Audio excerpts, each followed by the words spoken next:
안녕하십니까. 증시학도TV 시청자 여러분, 투자자 여러분, 반갑습니다. 투자 인사이트 시간이 돌아왔습니다.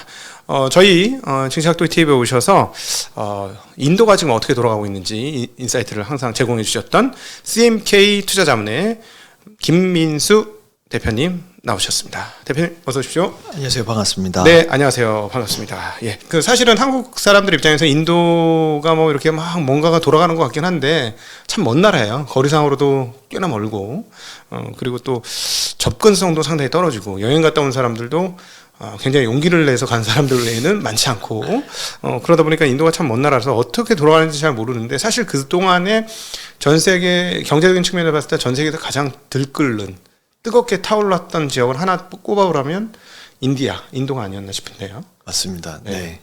인도 주식시장이 지난 1년 동안, 그리고 3년 동안, 5년 동안, 7년 동안 이렇게 봐도 글로벌 주요 경제 국가의 주가 지수를 모두 상회했고요. 작년도만 보더라도 MSCI 인덱스, 인디아 인덱스가 이머징 마켓과 디벨롭 마켓 인덱스를 각각 20% 상회를 했습니다. 네. 뭐 S&P 500, 우리가 다 알고 있는 S&P 500도 보다도 수익이 더 좋았고요. 인도의 변화가 이렇게 빠르게 진행이 되고 있는데 아직까지 인지를 많이 못하시는 분들이 많더라고요. 아직도. 그래서 지난번에 나와서 제가 말씀드렸었던 디지털 트랜스포메이션, 그러니까 쉽게 얘기해서 인터넷 보급률이죠. 인터넷 보급률이 빠르게 올라오기 시작했다. 그리고 그것을 통해서 인도의 소비와 소득이 성장하고 있다까지 말씀을 드렸는데요. 네. 그리고 현재 올해부터 2020년 이후부터 또 어떤 변화가 인도에서 일어나고 있는지에 대해서 말씀을 드리겠습니다. 그러니까 그동안에는 사실은 아까 서비스업의 증가라는 것은 결국은 인도 최대 그룹인 릴라이언스 인더스트리즈. 일라이언스가 이제 사실 통신업을 장악했고, 그렇죠. 동생 통신 회사까지 잡아먹어서 최대 공용 회사가 됐고, 그 결혼식에는 이재용 회장을 비롯한 세계 각국의 유명인사들이 자녀 결혼식에 참여했고, 네네. 본인이 살고 있는 거주하는 집의 시가가 2조 원 정도 된다는 네네, 맞습니다. 바로 그 일라이언스 그룹이 네. 이제 그거를 쫙 깔면서 저가의 네. 핸드폰 시장, 그러니까 통신 시장을 쫙 깔아가지고 주력 회사가 됐고, 그로 인해서 뭐 예를 들어 서비스업이 더 발달했고, 네. 미국의 백오피스로서의 역할도 상당히 했고, 그렇죠. 그렇게 된 다음에 그 다음에 변화는 어디 쪽에서 나온 건가요? 네. 제조업입니다. 제조업. 인도에서도 지금 제조업이 본격적으로 성장하고 있는데요. 이 부분에 대해서 설명드리기 전에 현재 인도의 전체 큰 모습에 대해서 먼저 자세히 설명을 드리겠습니다. 네네. 인도가 현재 GDP 기준으로 전 세계 4위 국가이고요. 아, 정말요? 네. 언제 그렇게 됐어? 벌써 인도가 4위입니다. 그러니까 인도가 현재 인도의 회계연도 기준 2023년도, 그러니까 인도 회계연도가 3월 말 기준이기 때문에 올해 3월 말까지인 것이죠. 전년도 4월부터 올해 3월 말까지 인도의 GDP 규모가 3.4조 달러인데요. 3.4조 달러가 성장하는데 약 23년이 걸렸습니다.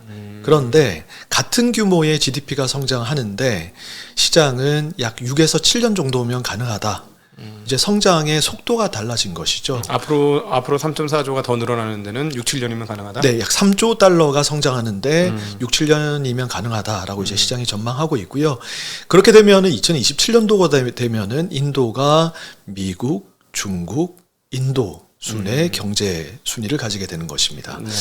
그리고 인도의 자동차 시장을 보면은 2020년도 전 세계에서 인도의 시장 규모가 5위였고요.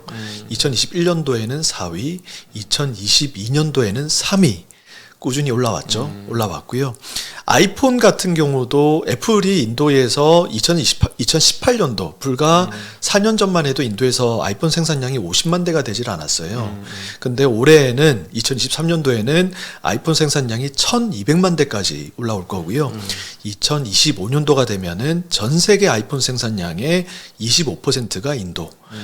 27년도가 되면은 50%가 인도에서 생산이 될 예정입니다. 삼성전자 같은 경우도 인도에서 세계 최대 스마트폰 공장을 2020년도에 준공했고요. 기아 자동차도 인도에 2019년도에 진출을 했습니다. 인도의 모바일폰 시장은 이미 전 세계 2위 시장이고요. 그래서 이런 점을 많이들 인지를 잘 못하고 계신 것 같더라고요.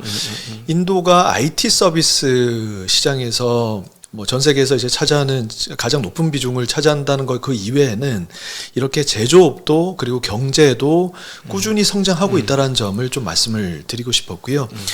특히 지금 오늘 말씀드릴 주제인 제조업의 성장, 인도의 제조업의 성장이 무섭습니다. 여러분 이거에 대해서 주목을 하셔야 될 것 같고요. 제조업이 성장을 한다는 것은 경제 파급 효과가 크기 때문에 결국 수출 국가가 될 것이고 이것이 다시 소비 소득의 성장으로 이어져서 다시 투자 증가로 이어지는 선순환의 고리를 만들게 됩니다. 네. 그래서 이런 점이 바로 인도가 제조업을 부흥을 시키기 위한 목적이었고요. 2014년도에 이미 제조업을 부흥을 시키겠다라고 이제 모디 총리가 집권한 해에 발표를 했었죠. 하지만 그 당시에는 인도에서 그만한 글로벌 기지를 초대할 만한 그런 소비 시장이 되질 않았었어요. 네. 하지만 그 이후에 지난번 영상에서 이제 보시면 아시다시피 인터넷 보급률이 빠르게 올라왔고 그리고 이를 기반으로 핀테크들이 성장하면서 그동안 계좌가 없던 인구에게 즉 전체 인구의 90%가 됐었죠. 90%에게 온라인 계좌를 만들어주고 대출도 해주고 그러면서 소비와 소득이 현재 세계 주요 경제 국가들 가운데서 가장 빠른 성장을 했습니다. 그리고 이러한 성장을 본 글로벌 기업과 기관 투자자들이 인도에 대한 투자를 본격화하기 시작을 한 것이죠. 확실히 그 인구빨이 대단히 크다. 최근에 이제 뉴스가 나오는데 드디어 세계 인구 1위 대국이 중국에서부터 인도로 바뀌었다는 소리 있죠. 네. 사실은 정확하지 않죠. 인도가 자기네 인구가 몇 명인지 모르죠. 사실 인도의 어느 정도는 정확할 겁니다. 왜냐하면은 우리나라의 주민등록증과 같은 신분증이 인도에 이미 보급화되어 있거든요. 전체 인구의 90% 이상이 주민등록증, 생체인식 주민등록증을 가지고 있고요. 아다르 카드라고 하는데 홍채와 지문이 이미 등록이 된 주민등록증, 신분증이 약 13억 명 이상 이미 가지고 있고요. 이게 있기 때문에 인증이 되고 온라인으로 결제가 가능해진 겁니다. 네. 그래서 사실 인도의 인구가 현재 중국의 인구수를 이제 넘어서기 시작했다. 이거에만 주목하셔야 될 뿐만 아니라 바로 인도의 평균 나이인 거죠. 젊은 층이 평균 나이가 27살입니다. 그 정도로 이제 젊은 국가고요. 근데 그것보다 더 중요하게 지금 보셔야 될 부분이 가구 수의 증가입니다. 2016년도에 인도의 가구 수가 2억 4천만 가구였는데요. 네. 이게 불과 5년 만에 거의 9천만 가구가 증가가 되었어요. 3억 3천만 가구까지 2021년도까지 증가가 되었고요. 한 가구당 평균 가구 수가 2015년도에 한 4.5명 정도 됐는데 2021년도에 보니까 이게 4.2명까지 좀 줄어들었거든요. 그러니까 여전히 4명 이상의 한 가구에 이제 이 가족 구성원 수가 4명 이상이 되는데 네. 0.3 정도 이제 가구 수가 줄어들었다고 해서 전체 가구 수가 거의 9천만 가구 수가 증가가 돼 버린 것이죠. 그러니까 가구 수가 증가가 돼 버리면은 결국에는 이 모든 소비가 증가가 됩니다. 아니 이게 그러면은 젊은 사람들이 결혼을 많이 하고 애를 많이 낳았다는 얘기인가요? 그렇죠. 이제 아무래도 이제 젊다 보니까 인도에서도 이제 시골에서 한 가구당 많은 인구가 같이 가구 수가 있다가 이제 도시화가 되면서 그러면서 아무래도 이런 현상이 나지 않나라고 이제 생각이 됩니다. 옛날엔 대가족 수준으로도 있었던 네, 집이 네. 이제 우리나라 진짜 산업화하는 것처럼 산업화 도시화가 일어나니까 떨어져 나와서 자식대에서 도시로 가고 그래서 따로 가구를 만들고 이러면서 가구당 총 인구는 좀 줄어들었습니다만 가구 숫자는 늘어났다. 네. 가구당 총 인구 수가 여전히 4명 이상이니까요. 아기를 잘 놓나 보다. 네. 아무래도 거기 무슬림이 또 많이 아기를 낳는데요. 예. 힌디 쪽을 보니까 2명에서 3명 정도가 일반적인 것 같습니다. 예. 네. 그렇군요. 그러면은 네. 사실 지금 한국도 그렇습니다만 한국의 뒤를 따라오는 중국도 출생아율이 급속도로 줄고 있어서 네. 10년, 20년만 지나면 인구 역전은 어마무시하게 큰 격차로 벌어질 가능성이 있겠네요. 그 가구당 2, 3명씩 계속 애를 놓으면. 그렇죠. 엄청난 속도로 지금 현재 속도라면은 16억 명, 17억 명도 가능하다라는 조사도 있는데요. 어쨌든 이런 시장을 글로벌 기업과 기관 투자자들은 주목을 하고 있는 것이죠. 네. 게다가 이제 최근에 이제 인도가 주목받는 건 사실은 우리가 인도에 관심이 있어서라기보다도 미국이 하도 중국하고 뭐랄까 사이가 좋지 않고 그래서 중국을 대안으로 어떤 제조업 국가를 하나 더 만들어야 된다는 그런 어떤 미국에서 느껴지는 열망 뭐 이런 것들을 보다 보니까 그럼 어디 했더니 폭스콘 공장이 인도로 옮기고 그리고 미국의 주요 하청이 중국에서 인도로 넘어가는 그런 경향성을 좀 보이는 것이죠. 그렇죠. 글로벌 기업들이 지금 차이나 플러스 원 전략이라고 그러지 않습니까? 그러니까 중국 이외에 또 다른 생산 기지를 가지려고 하는 그런 전략인데요. 네. 그 기지로 인도가 주목이 되고 있는 것입니다. 인도가 그렇기 때문에 지금 실제 이제 데이터를 봐도 외국인 직접 투자죠. 코로나 팬데믹이 본격화되었었던 2020년도에도 전 세계에서 유일하게 전 세계에서 외국인 직접 투자 규모가 40%나 줄어들었음에도 불구하고 인도의 FDI 규모는 전년 대비해서 유일하게 두 자릿수로 증가가 되었던 나라였고요. 그리고 그 다음에에도 인도에 유입되었던 외국인 직접 투자 규모는 사상 최고치를 기록을 했습니다. 그리고 이러한 투자, 외국인 기업들의 공장 투자 그리고 여러 가지 이 직접 투자들은 데이터로 나타나고 있는데요. 2020년도 이후에 인도의 GDP 성장을 이끌고 있는 이 산업은 제조업이라는 것이 지금 데이터로 나오고 있고요. 2021년도 기준을 봐도 전체 인도 투자에서 가장 높은 비중을 차지했던 산업이 바로 제조업이었습니다. 부동산을 처음으로 꺾고 1위가 된 것이죠.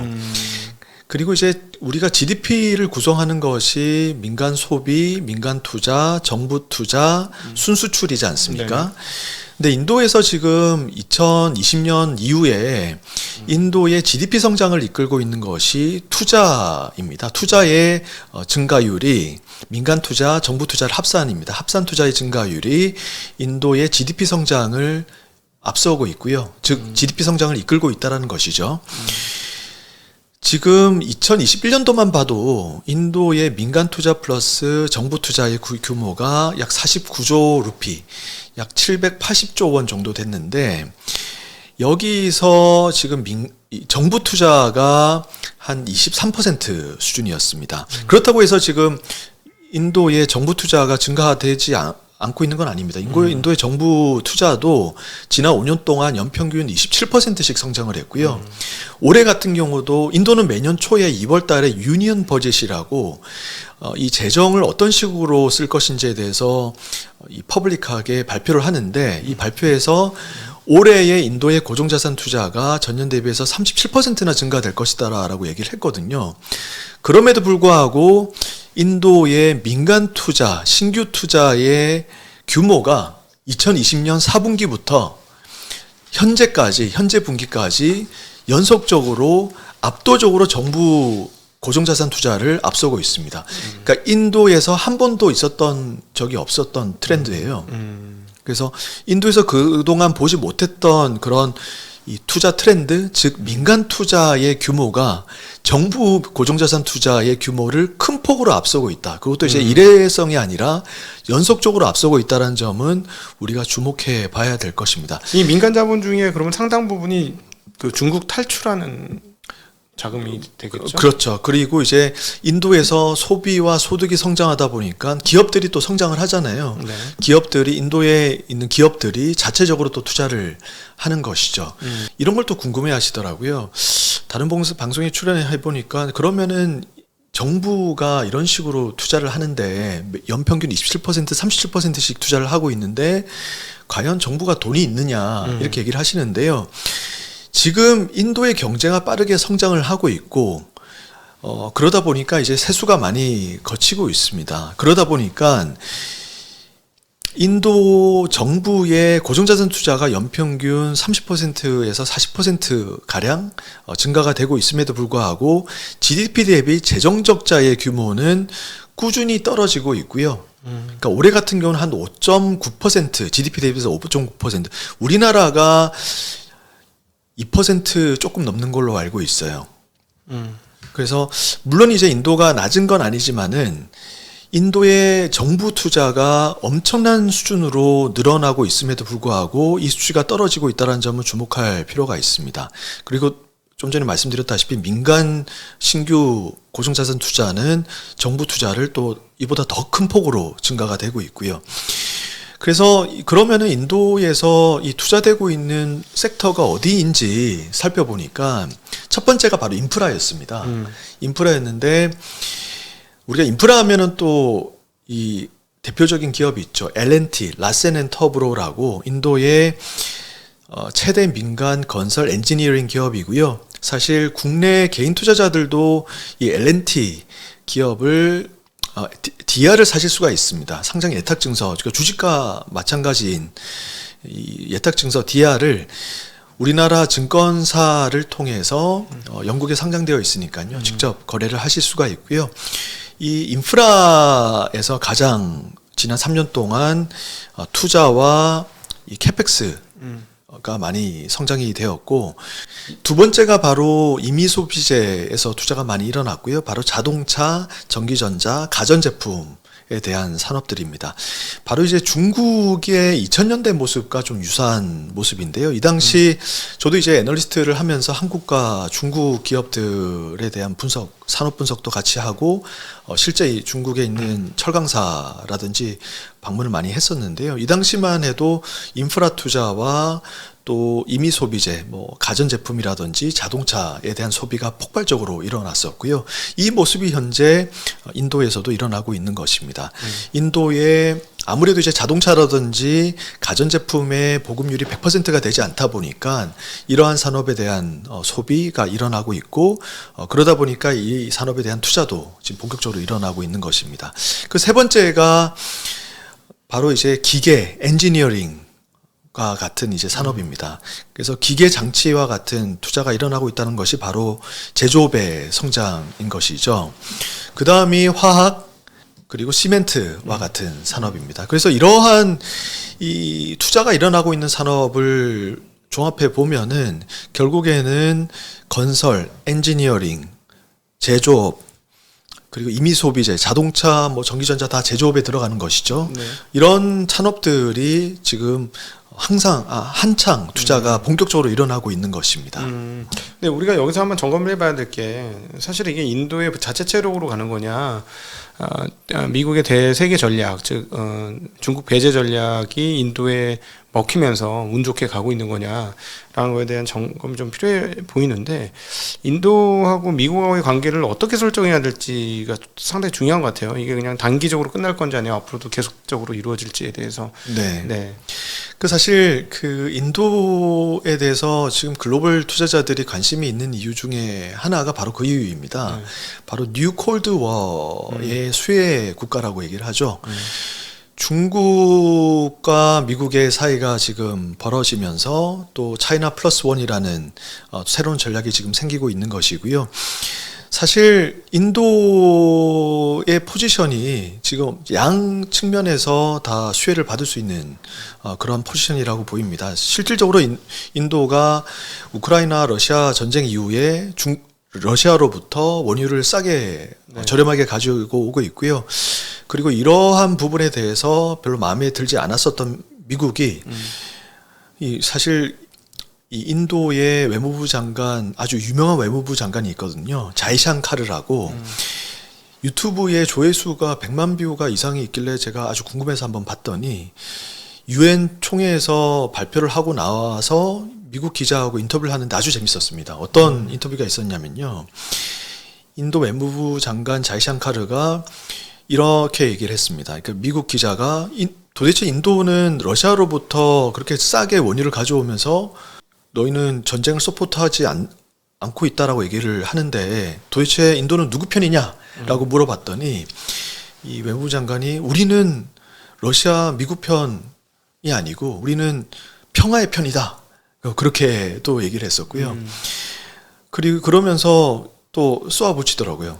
그러면은 미국 너희는 왜 이란하고 베네수엘라 오일이 시장에 나오는 것을 막니?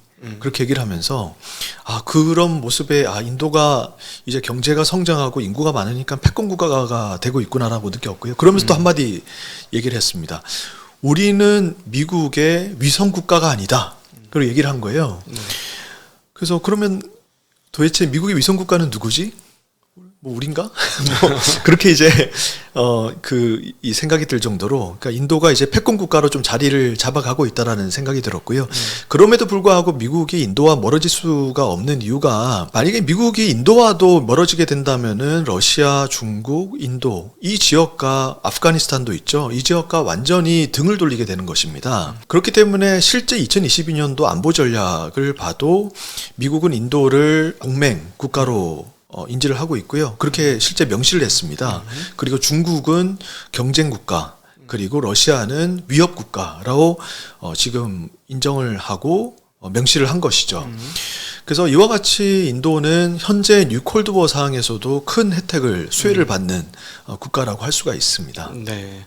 그러니까 근데 이제 투자자들 입장에서 보면 최근에 좀 지난 몇 년간 인도가 너무 좋았잖아요. 네. 뜨거웠고. 그러면 이제 저희들은 항상 그렇죠. 그렇거든요. 야, 이렇게 뜨거웠을 때 잘못 들어가면 또 물리지. 해외 펀드 항상 그랬지. 뜨거울 때 들어가면 물렸지. 네. 또 물리는 거 아니야? 지금 설비 증설 이런 것들이 계속 진행된다고 할지라도 지금 뜨거우니까 돈이 들어가는 거지. 향후에 까딱 잘못하면 이거 한번 또 엄청 얻어맞는 거 아니야? 이런 걱정을 하게 돼요. 네. 여기 대해서 어떻게 보십니까? 네, 인도의 증시가 아주 숨가쁘게 달려왔었죠. 예, 달려왔고, 다만 최근 한 6개월 동안은 좀 많이 쉬었습니다. 많이 쉬고, 미국은 이에 반해서 좀 또 많이 반등을 했죠.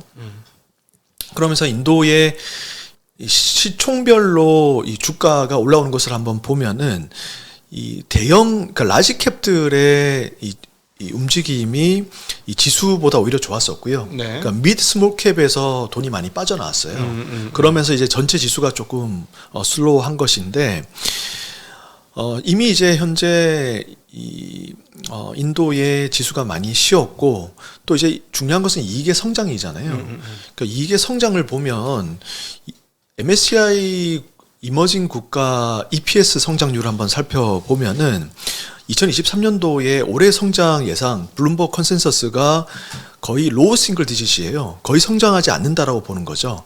다만 인도는 올해에도 15% 이상 성장한다라고 지금 시장은 컨센서스는 예상을 하고 있습니다. 네네.